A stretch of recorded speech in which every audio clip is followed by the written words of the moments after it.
To better understand the content in this chapter, we are going to do a little algebra here. So in this problem, we want to use the slope formula to find the slope of the line passing through these 2 points. Usually, I think it is a good idea. Sometimes when I teach algebra, I always want to draw graph. So this is my x, this is my y. The first point here, 3 and 10. The second point is 4 and 7. So I'm going to plot those. So suppose this is 3 and 10. Suppose this is 5. This is going to be 10. So this is my first point. The second point is 4 and 7. 7 is somewhere here, right? So this is 7. And then the line that I'm trying to find, the slope for the line that I'm trying to find is for this line, the line passing through these 2 points. So let's do that.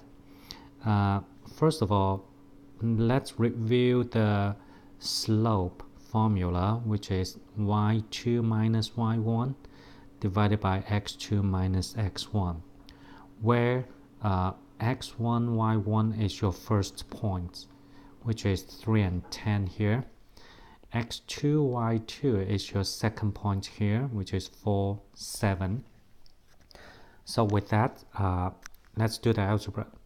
So y2 minus y1 is 7 minus 10. x2 minus x1 is 4 minus 3. So therefore, this is negative 3 over 1, which is negative 3. So here, we're going to type in negative 3.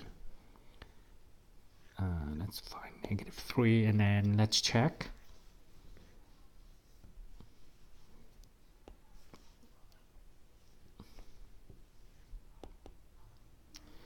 Well, I'm not sure. In my iPad, I'm not able to return to check the answer here. The check answer is grayed out. But anyway, this is how I will find the slope. And as far as for the second part, is the line increasing, decreasing, horizontal or vertical. And let's take a look at the line.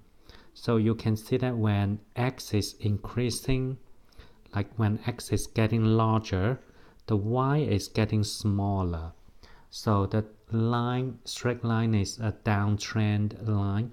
So therefore, we are going to say, hey, the second one is decreasing. So the second one is decreasing. Now I can check the answer. All right, so this is for the first problem.